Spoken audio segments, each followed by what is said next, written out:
Bonjour aux Québécois. Bonjour, Monsieur Legault. Je m'appelle Zachary et je suis moi aussi un Québécois.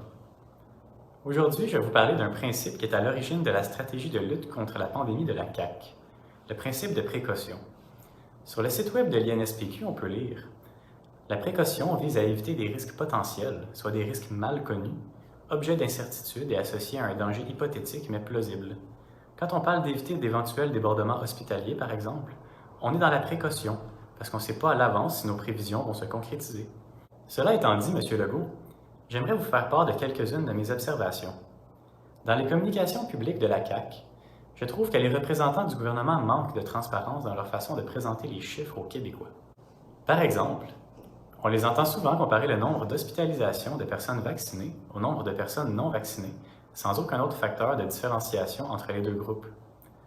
Vos représentants n'ont pas nécessairement tort de présenter les données de cette manière, parce que ces données, quoique soigneusement travaillées, elles restent vraies quand même. Mais votre gouvernement ne manque-t-il pas de transparence lorsqu'il fait fi de nuancer les données par groupe d'âge ou de mentionner les comorbidités des gens hospitalisés ou décédés?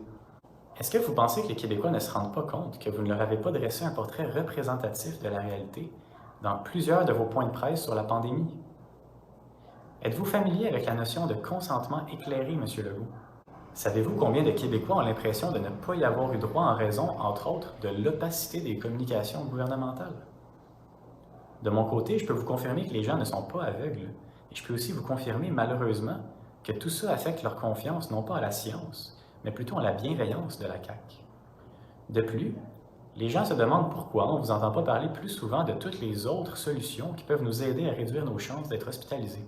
On sait que de bien manger, de bien dormir, de faire du sport ou de prendre des suppléments, par exemple, ça nous permet, entre autres, de booster notre santé et notre système immunitaire. Ça réduit par le fait même le risque de finir à l'hôpital avec la COVID. Pourquoi ne mettez-vous pas plus l'accent sur ces choses-là dans vos communications publiques? Je peux vous confirmer que les Québécois se posent des questions par rapport à votre attitude et à celle de votre gouvernement, M. Legault. Ils se demandent pourquoi vous ne regardez pas la situation de manière plus globale. Ils se demandent pourquoi on ne se compare pas un peu plus à la Suède ou à la Floride, par exemple. Ils se demandent aussi pourquoi votre gouvernement semble autant obsédé par l'idée utopique de parvenir à vacciner 100% de la population, le tout en tapant un coup de parole trop souvent vide de sens sur les surnommés récalcitrants. Et ils ont raison de se poser ces questions-là, M. Legault. Vous n'êtes pas dans une position facile, ça c'est clair. Vous devez peut-être même vous sentir pogné là-dedans. Peut-être que vous faites exprès de manquer de transparence au nom du principe de précaution.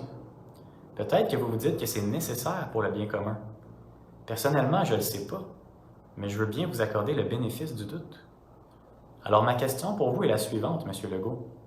Elle est où la limite à prendre les gens pour des robots à qui on peut faire gober à peu près n'importe quoi? Est-ce que c'est quand les gens commencent à se questionner? Est-ce que c'est quand les gens commencent à se libérer de leur peur? Est-ce que c'est quand ils commencent à perdre confiance? Ou est-ce que la limite se situe encore plus loin que ça? Évidemment, en démocratie, c'est une bonne chose de questionner nos politiciens. Mais quand j'ai remarqué que des Québécois commençaient à remettre en doute la bienveillance du gouvernement, c'est là que j'ai ressenti le besoin de m'assurer que vous étiez bien au courant de ce qui se passe au Québec en ce moment. C'est là que j'ai eu envie de vous lancer un avertissement d'une personne bienveillante vers une autre personne bienveillante. Il n'est peut-être pas encore trop tard pour rebâtir votre crédibilité, M. Legault. Il n'est pas trop tard pour commencer à prendre du recul sur l'application du principe de précaution ou pour commencer à mesurer les dommages collatéraux engendrés par vos mesures dites sanitaires. Quand on refuse de réévaluer notre approche pour continuer d'appliquer une idéologie malgré la présence d'indicateurs contradictoires, ça a un nom, ça, M. Legault.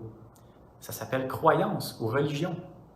Soit dit en passant, j'ai un grand respect pour toutes les personnes croyantes. Mais ce qui m'agace et ce qui agace tous les Québécois, M. Legault, c'est rien d'autre que votre manque de transparence, en fait. On le sait tous que vous faites tout en votre pouvoir pour nous sortir de la crise.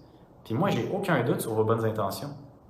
Je vous aime, M. Legault, et j'aime tous les Québécois. C'est justement par amour pour mon pays que je vous lance cet avertissement aujourd'hui. À tous les gens qui m'écoutent en ce moment, refusez catégoriquement de discriminer votre prochain. Aimez-vous et parlez-vous. Sortez du silence. Urgence sanitaire n'a aucune bonne raison d'être synonyme de tabou sanitaire.